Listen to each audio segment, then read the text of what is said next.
काही गोष्टी आहे मंत्रालयामध्ये येऊन थांबलेल्या आहे, तर त्या गोष्टी लवकर मार्गी लावणे आणि ज्या आता गरजेच्या म्हणजे MIDCचा विषय असेल तर लवकरात लवकर कसा मार्गी लागेल याच्यासाठी पाठपुरावा करणार. एवढं लाखाच्या पुढे जाईल असं वाटत नव्हतं. मॅक्सिमम लाखापर्यंत जाऊ बा, 70-80 किंवा लाखभर एवढं होईल असं वाटत होतं. पण लाखाच्या पुढे गेलं, भरभरून प्रेम त्यांनी दिलं, त्याबद्दल मतदारांचे आभारच आहे. आणि निश्चितपणे सर्वच राष्ट्रवादी काँग्रेस पार्टीचे पदाधिकाऱ्यांची, कार्यकर्त्यांची, आमदारांची इच्छा आहे त्या दादांना संधी मिळाली पाहिजे. आता शेवटी दादा जर सांगता 145 आमदार ज्याच्याकडे आहे तो त्या खुर्चीवर बसू शकतो. आता निवडणुकीमध्ये आरोप प्रत्यारोप चालू राहतात, निवडणुकीचा तो भाग आहे. विरोधी उमेदवारावर बोलायचं, त्यांच्यावर आरोप करायचे, त्याच्यामुळे या गोष्टी चालू असतात, त्याला काय. विधानसभेचा निकाल लागला आणि अतितटीच्या अनेक लढाई महाराष्ट्रभर पाहायला मिळाल्या. कोपरगाव विधानसभा मतदारसंघात देखील अशाच प्रकारची एक लढत झाली आणि त्यामध्ये बाजी मारली आशुतोष काळे यांनी. आशुतोष काळे आपल्यासोबत आहे. लढत खूपच कठीण होती, तरी पण तुम्ही बाजी मारली. थोडी नाही तिडकी लाखभर मतांना पेक्षा जास्त मतांनी तुम्ही निवडून आलात. हो, 1,24,000 मी निवडून आलो. आता मतदारसंघातील जनतेने आशीर्वाद दिले, प्रेम दिलं म्हणून शक्य झालं. महायुतीचे सर्वच पदाधिकारी, त्याच्यात कोल्हे कुटुंबीय असतील, विजयरावजी वहाडणे असतील, राजेश आबा परजणे, राजेंद्रजी जाधव, अशोकांना रोमारे, रवी काका बोरावके, आमचे पालकमंत्री विखे पाटील साहेब यांनी आम्हाला सर्वांना एकत्र आणलं आणि एकत्रित काम करायला सांगितलं. त्याच्यामध्ये आपले नेतृत्व एकनाथजी शिंदे साहेब असतील, देवेंद्रजी फडणवीस साहेब असतील किंवा जे अध्यक्ष आदरणीय अजितदादा असतील, यांनी योग्य पद्धतीचं मार्गदर्शन केल्यामुळं हे कामगिरी आम्ही सर्व महायुतीचे पदाधिकारी म्हणून करू शकतो. तुम्हाला विश्वास होता इतक्या फरकाने तुम्ही निवडून येणार आणि मतदारसंघातील जर विचार केला तर जनता तुमच्या पाठीमागे खंबीरपणे उभी राहिली? एवढं लाखाच्या पुढे जाईल असं वाटत नव्हतं. मॅक्सिमम लाखापर्यंत जाऊ बा, 70-80 किंवा लाखभर एवढं होईल असं वाटत होतं.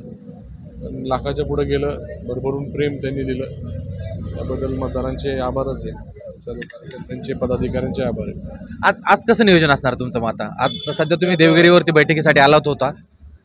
हे आज आता जे जिंकले, जे हारले, काय कारणं होते, कसे जिंकले, कसे काय कारणाने हारले, त्याच्यावर चर्चा झाली आणि दादांची निवड झाली नेता म्हणून. बाकी पुढचं काही अजून नियोजन नाही आहे. नाही, आता हा विषय तर समजला, मात्र तुम्ही आता मतदारसंघात जाणार आहात का? आता काय पुढचे नियोजनाविषयी विचारतो. आभार दौरा, सगळ्यांचे आभार मानण्यासाठी जायचंय, त्याच्यामुळं ते नियोजन आता करायचंय. कारण आज एवढं झालं, आता पुढची तारीख जी असेल ते सांगतील. आता काय तुम्हाला काय वाटतं की ज्या पद्धतीने या मंत्रिमंडळामध्ये अजितदादांना मुख्यमंत्रीपदी विराजमान व्हायला तुम्हाला बघायला आवडेल का? निश्चितपणे सर्वच राष्ट्रवादी काँग्रेस पार्टीचे पदाधिकाऱ्यांची, कार्यकर्त्यांची, आमदारांची इच्छा आहे त्या दादांना संधी मिळाली पाहिजे. आता शेवटी दादा जर सांगता 145 आमदार ज्याच्याकडे आहे तो त्या खुर्चीवर बसू शकतो. आता ते कसं जुळतं, काय होतं, त्याचं बघूनच ते ठरेल. महायुतीमध्ये तुम्ही निवडणुकीला सामोरं जात असताना खरं तर कोपरगाव विधानसभा मतदारसंघातील अनेक प्रश्न ज्या पद्धतीने विरोधकांकडनं मांडले गेले, अनेक वेळा टार्गेट केलं गेलं, तुम्हाला देखील लक्ष केलं गेलं, यावरती तुम्ही कशी मात केली? आता निवडणुकीमध्ये आरोप प्रत्यारोप चालू राहतात, निवडणुकीचा तो भाग आहे. विरोधी उमेदवारावर बोलायचं, त्यांच्यावर आरोप करायचे, त्याच्यामुळे या गोष्टी चालू असतात, त्याला काय. शेवटी फार काही बघण्याची काही गरज नाही. आपण जे काही कामं केलेले ते लोकांपर्यंत घेऊन जायचे, लोकांना त्याच्यातली माहिती द्यायची आणि लोकांनाही ते जाणवते, त्याच्यामुळे त्यांनी त्या पद्धतीने मतदान केलं. उपमुख्यमंत्री अजित पवारांनी तुम्हाला काही सूचना केली, काही मेसेज दिला, काही संदेश दिला मतदारसंघातील जनतेला देण्यासाठी?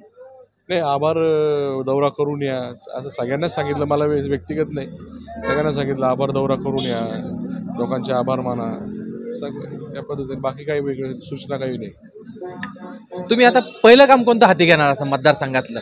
पहिलं काम कोणतं? कारण जे खूप महत्त्वाचं जनतेसाठी. तुम्ही आता ज्यावेळेस प्रचार दरम्यान भेटीगाठी घेतल्या त्यावेळेस तुम्ही कोणतं? मागच्या 5 वर्षामधले काही गोष्टी आहे मंत्रालयामध्ये येऊन थांबलेल्या आहे, तर त्या गोष्टी लवकर मार्गी लावणे आणि ज्या आता गरजेच्या म्हणजे MIDCचा विषय असेल तर लवकरात लवकर कसा मार्गी लागेल याच्यासाठी पाठपुरावा करणार.